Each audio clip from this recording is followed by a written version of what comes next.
Hey everyone and welcome. Today, we are talking all about derivatives. Now, at its heart, a derivative is just a way to measure an instantaneous rate of change, and that is a seriously powerful idea. But let's be real, the original way to do it using what we call first principles is an absolute slog. It's tedious, it's long, and that's why today we're on a quest for a shortcut. Actually, a whole toolkit of them. So let's jump in. So here's our game plan. We're going to start by feeling the pain of doing things the long way around. Trust me, it's important. Then, we'll start building our toolkit, one amazing shortcut at a time, until we have a complete set of power tools that can handle pretty much any function you throw at them.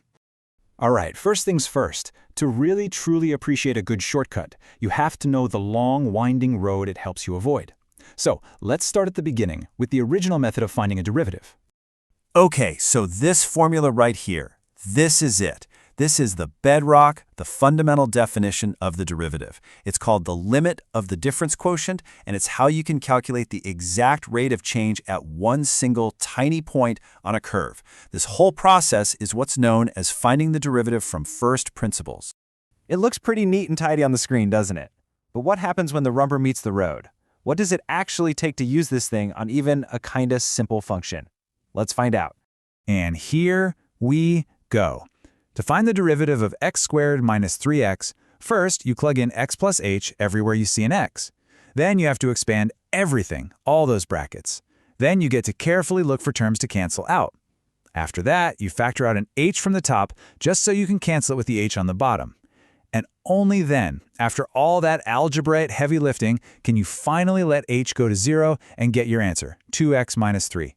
It works, but wow, it's a lot of steps, and there are so many places to make one tiny little mistake. There has to be a better way, right? And you know what? Thankfully, there is. This is where calculus starts to feel less like a chore and more like a superpower. Let's meet the first set of beautiful, elegant shortcuts that are going to make our lives so much easier. And check this out. This is the difference in a nutshell. On the left, that's the 5-line algebraic beast we'd have to tackle just for x squared. But on the right, that's the power rule. You just bring the exponent, the 2, down in front and then subtract 1 from the exponent. And that's it. You're done. 2x. Same answer, but we got it in 2 seconds instead of 2 minutes. This is our first real power tool. So with this, we can build a small but incredibly mighty toolkit right away. The constant rule. It just says the rate of change of a flat line is 0. Makes perfect sense, right? We just saw the amazing power rule. Then there's the constant multiple rule, which just means you can ignore any numbers out in front, do the derivative, and then multiply it back in at the end. Easy. And the sum/difference rule lets us just break up long functions and handle them one piece at a time. With just these 4, we can find the derivative of any polynomial instantly. Okay, so polynomials are sorted. But what happens when things get trickier? You know, what if you have 2 totally different functions being multiplied together? Now, it is so tempting to think you could just take the derivative of the first part, then the derivative of the second part, and just multiply them together. It seems so logical, but nope, it's wrong. It's a classic trap, and it just doesn't work. That's why we need a special tool for this exact situation. And here it is, the product rule. Now, the formula might look a little busy, but the pattern is actually pretty simple.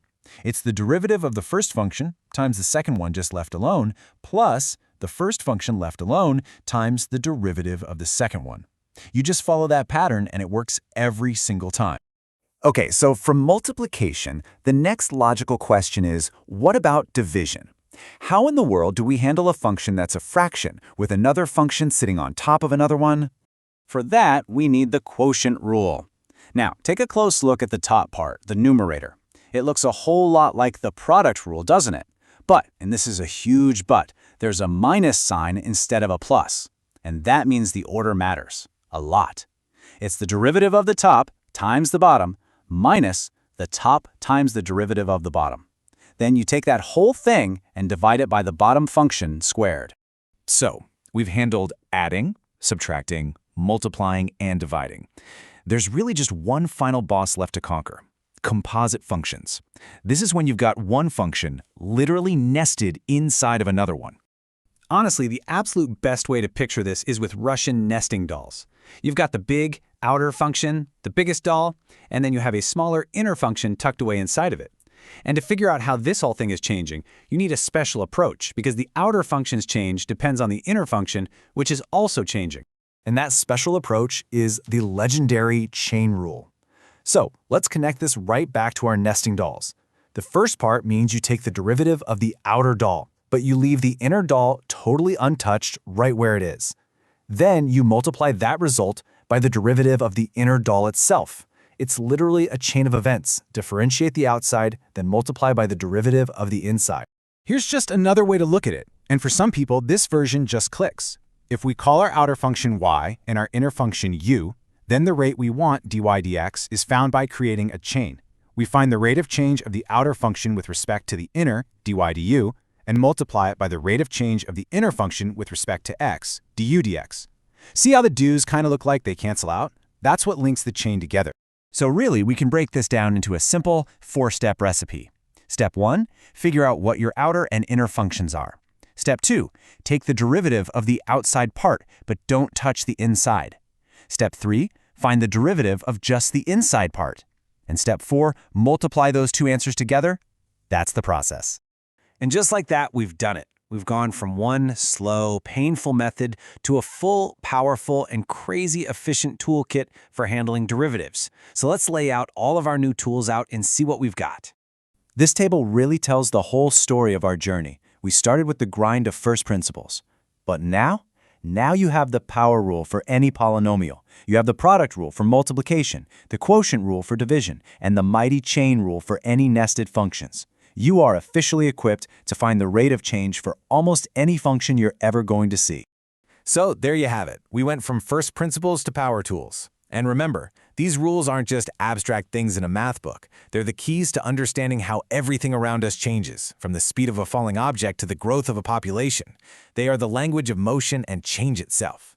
So the only question left is, now that you have the tools, what are you going to build? What rates of change will you uncover?